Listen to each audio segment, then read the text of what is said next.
برادران اہل سنت، السلام علیکم ورحمۃ اللہ تعالی وبرکاتہ۔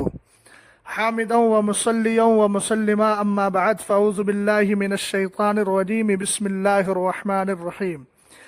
ولا تلمزوا انفسکم ولا تنابزوا بالالقاب آمنت باللہ صدق اللہ العظیم۔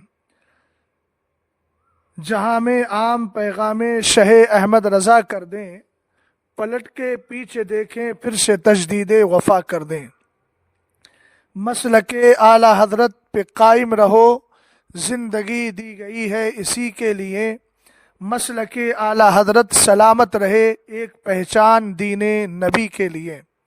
سب ان سے جلنے والوں کے گل ہو گئے چراغ، احمد رضا کی شمع فروزاں ہے آج بھی۔ لاکھ جلتے رہیں دشمنان رضا، کم نہ ہوں گے کبھی مدح خان رضا۔ کہہ رہے ہیں سبھی عاشقان رضا، مسلک اعلی حضرت سلامت رہے۔ حضرات محترم، چند دنوں سے سوشل میڈیا کے ذریعے حضور گلزار ملت کے بیان کردہ جملے کو سب و شتم کا نشانہ بنایا جا رہا ہے، اور لوگ الگ الگ اپنی اپنی رائے پیش کر رہے ہیں۔ انہی رائے پیش کرنے والوں میں سب و شتم، گالی گلوچ، نازیبا اور غیر مناسب الفاظ کے استعمال کرنے والے مشہور خطیب مولوی شمس الدین مکرانوی بھی شامل ہیں، جن کا دیابنا وہابیہ کے لیے طرز اور اسلوب تو بڑا محبتانہ رہتا ہے، اور وہ اپنی گفتگو میں اکثر یہ جملہ بولتے ہیں کہ وہابی کی پلیٹ میں کھانے سے وہابیت کود کر نہیں آ جاتی۔ اس جملے پر حکم شرع کیا عائد ہوگا وہ تو اہل علم اور مفتیان اکرام اچھی طرح جانتے ہیں، مگر اس جملے سے کہیں نہ کہیں یہ بات واضح ہوتی ہے کہ وہابیہ کے لیے جناب کا گوشہ بڑا نرم ہے، اور اگر وہابیہ کے ساتھ کھانا پینا یوں ہی بلا شبہ درست اور صحیح ہے اور اس میں کوئی خرابی نہیں ہے، تو پھر ہمارے مفتیان اکرام، اسلاف اور بزرگوں نے اپنی اپنی کتابوں میں بد مذہبوں سے بچنے، ان کے ساتھ کھانے پینے اٹھنے بیٹھنے سے منع کرنے کے سلسلے میں جو حدیث ذکر فرمائی ہے، فلا تواکلوہم ولا تشاربوہم ولا تجالسوہم، اس کا جواب بھی جناب کو صحیح طور پر قوم کے سامنے دینا چاہیے۔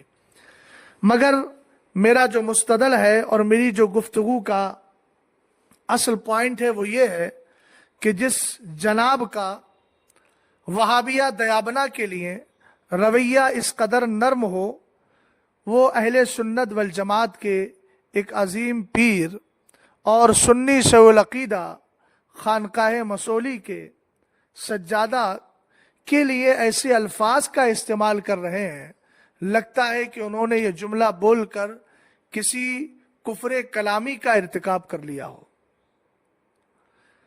جبکہ ان کو معلوم ہونا چاہیے کہ دعوت و تبلیغ کا یہ اصول نہیں ہے اور یہ ضابطہ اور طریقہ نہیں ہے جو آپ نے اختیار کیا ہے۔ ٹھیک ہے، آپ کی عادت میں شامل ہے کہ آپ اپنی مسجد کے اندر جمعے کے دن تقریر کرتے ہوئے اپنے مصلیان کو حرام خور کے لقب سے یاد کرتے ہیں، وہ آپ کا اور آپ کے مقتدیوں کا مسئلہ ہے، لیکن کم سے کم کسی سنی شیخ العقیدہ پیر کے بارے میں کسی لفظ کا استعمال کریں تو سوچ سمجھ کر کریں۔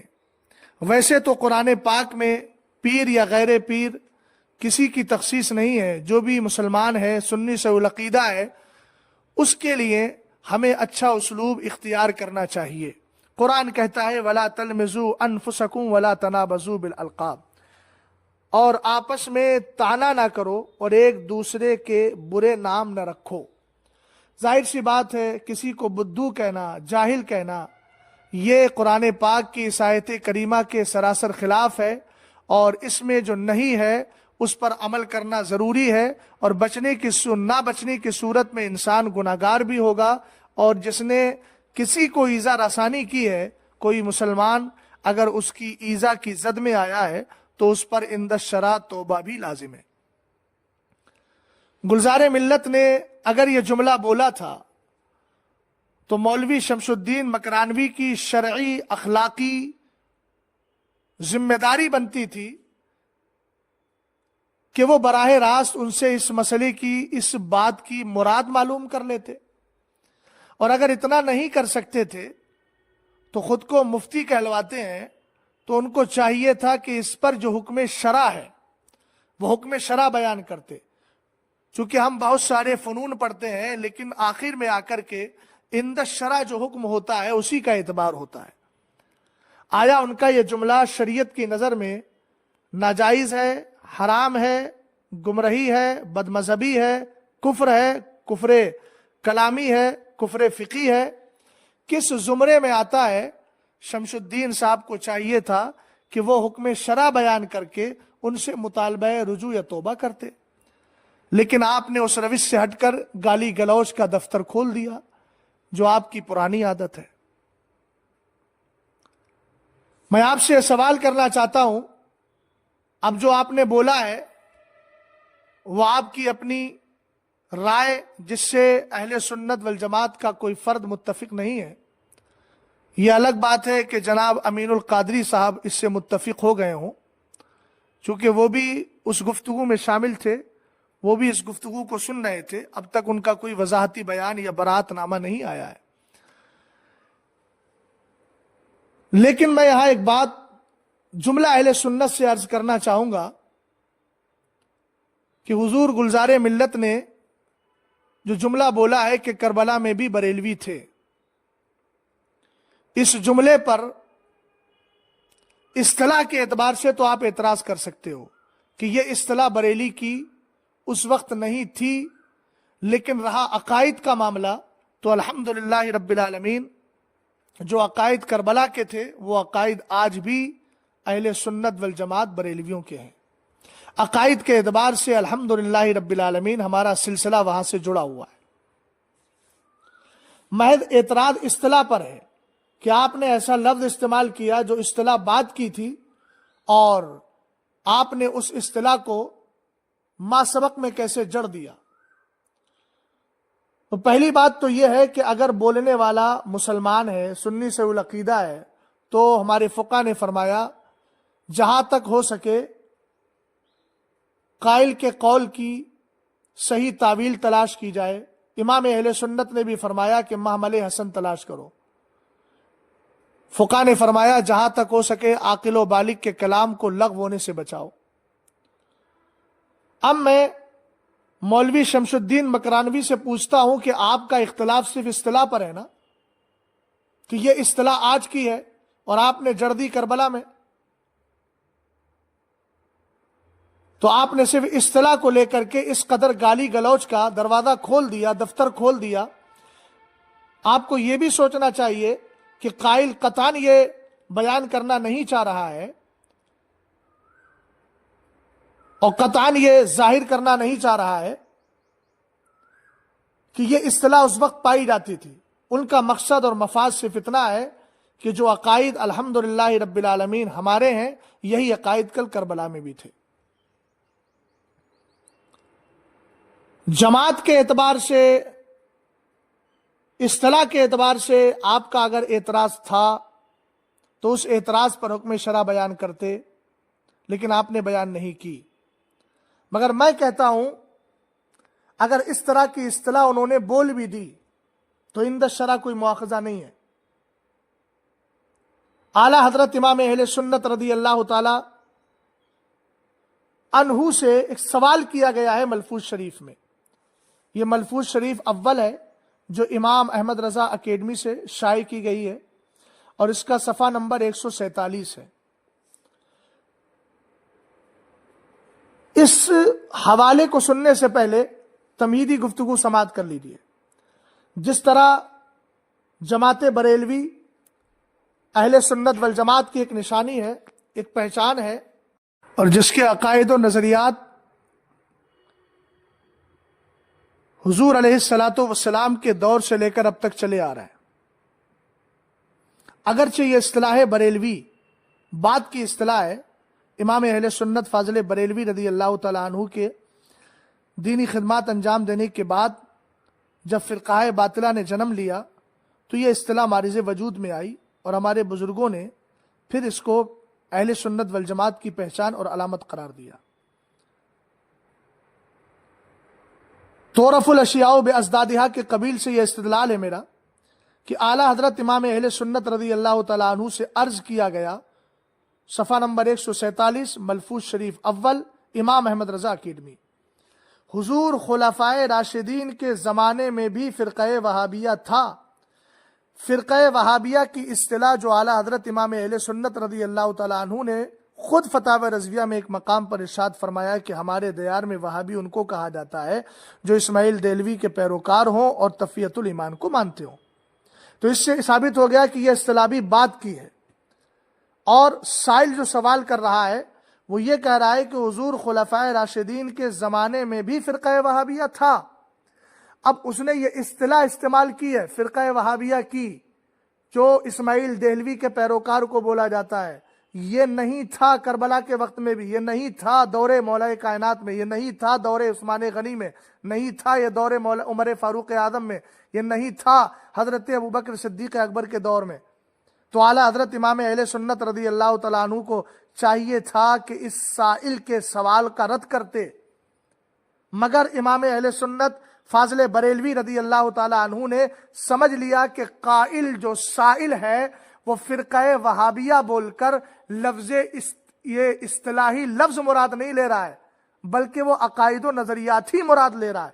تو امام اہل سنت رضی اللہ تعالیٰ عنہ نے فرمایا ارشاد میں، ہاں یہی وہ فرقہ ہے جسے عبداللہ ابن عباس رضی اللہ تعالی عنہما نے امیر المومنین حضرت علی کرم اللہ وجہہ الکریم سے فہمائش کی اجازت چاہی تھی، اور بحکم امیر المومنین تشریف لے گئے اور ان سے پوچھا کیا بات امیر المومنین کی تم کو ناپسند آئی۔ پورا واقعہ جنگ صفین کا پوری تفصیل امام اہل سنت رضی اللہ تعالی عنہ نے ذکر فرمائی ہے۔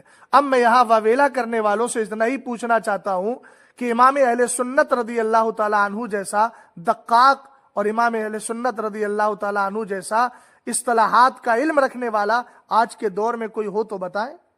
امام اہل سنت رضی اللہ تعالی عنہ نے سائل کے فرقہ وہابیہ تھا کس کے دور میں؟ خلفائے راشدین کے دور میں۔ تب اعلیٰ حضرت امام اہل سنت فاضل بریلوی رضی اللہ تعالی عنہ نے کیا ارشاد فرمایا؟ ہاں یہی وہ فرقہ ہے۔ ہاں جو بتا رہا ہے وہ اس بات کو بتا رہا ہے کہ امام اہل سنت نے لفظ اصطلاحی لفظ پر توجہ نہیں فرمائی، بلکہ امام اہل سنت نے سمجھ لیا کہ قائل کی مراد کیا ہے۔ تو اسی طریقے سے حضور گلزار ملت کا یہ جملہ ہے نا، عاقل و بالغ کے کلام کو لغو ہونے سے بچایا جائے۔ اور سنیے مولوی صاحب، جو آپ کہہ رہے ہیں کہ بہت سے مولوی لگ جاتے ہیں، الحمدللہ رب العالمین ہم نے اصول اور عقائد پڑھے ہیں، آپ کی طرح مدرسوں میں رہ کر وقت کی بربادی نہیں کی ہے۔ الحمدللہ رب العالمین ہم نے اصول پڑھے ہیں، ہم نے اعلیٰ حضرت امام اہل سنت کی الکوکبۃ الشہابیہ پڑھی ہے۔ جہاں پر معمل حسن تلاش کرنے کی بات ہے وہاں معمل حسن تلاش کریں گے۔ تمہاری ان بیجا گفتگو اور ان بیجا جملوں کی بنیاد پر ہم اپنی ذمہ داری سے سبکدوش ہو جائیں، اپنی ذمہ داری سے الگ ہو جائیں اور ذمہ داری سے سبکدوش نہ ہو، ایسا الحمدللہ ہم ہرگز نہیں کر سکتے۔ بفضل ہی تعالی قرآن و حدیث امام اہل سنت رضی اللہ تعالیٰ عنہ کا جو مسلک ہے وہ ہمیں جو بتا رہا ہے وہ اسی پر الحمدللہ ہم عمل کریں گے اور اسی کے مطابق فیصلہ کریں گے۔ اور زبان کو لگام دیجئے ہمارے مشائخ کے خلاف، ہمارے بزرگوں کے خلاف، جو کبھی جماعت رضائے مصطفیٰ کے خلاف زبان درازی کرتے ہو، کبھی اور کسی بزرگ کے خلاف کرتے ہو، اگر زبان کو آپ نے لگام نہیں دیا تو یاد رکھیے گا الحمدللہ رب العالمین تمہاری تقریروں کو سامنے رکھ کر دلائل کی روشنی میں تمہاری زبان کو بند کرنا بھی ہمیں آتا ہے۔ جو اصول ہے تقریر کا، دعوت و تبلیغ کا، اسی پر رہیے، گالی گلوچ مت کیجیے۔ اگر آپ زبان رکھتے ہیں تو اللہ تعالیٰ نے اوروں کو بھی زبان عطا فرمائی ہے۔ امام اہل سنت رضی اللہ تعالیٰ عنہ کا مسلک حق ہے، حق تھا، حق رہے گا۔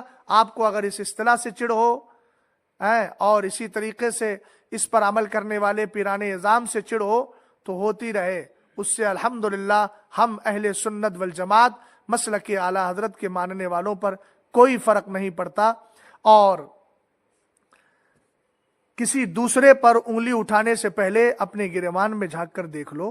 تقریروں میں جو تم نے حدیثوں کا تمسخر اڑایا ہے رسول کریم صلی اللہ تعالی علیہ وسلم کے فرامین کا، وقت آئے گا تو انشاءاللہ اس کو بھی ہم دلائل کی روشنی میں بیان کریں گے۔ اللہ تعالیٰ سے دعا ہے کہ اللہ تعالیٰ تمہیں بھی سمجھ عطا فرمائے، اور تمہارے اس ٹولے میں جتنے حضرات ہیں اللہ ان کو بھی سمجھ عطا فرمائے، اور سب کو مسلک اعلیٰ حضرت پر چلنے کی توفیق عطا فرمائے۔ ہم سب کو سادات اکرام، بزرگان دین، اسلاف، مشائخ اور خانقاہوں کے احترام کی توفیق عطا فرمائے۔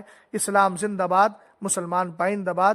السلام علیکم ورحمۃ اللہ تعالی وبرکاتہ۔